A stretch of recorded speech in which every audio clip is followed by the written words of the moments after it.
যাকাত যাদের ফরজ হয়েছে আল্লাহর রাস্তায় যাকাত দিয়ে দেন। যাকাত দিবেন না, এটাও জাহান্নামে যাওয়ার অন্যতম কারণ।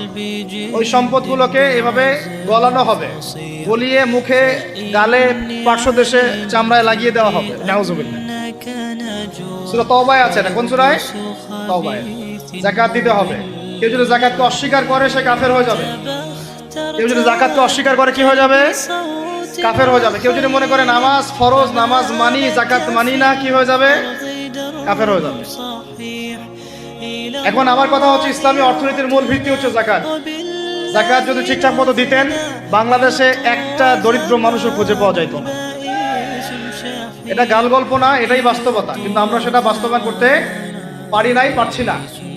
আমার কথা শোনেন ভাই, বাংলাদেশে এমন অনেক মানুষ আছে, হাজার হাজার, যাদের যাকাত যদি আপনি কালেক্ট করতে পারেন, সমাজে একটা দরিদ্র মানুষও খুঁজে পাওয়া যাবে।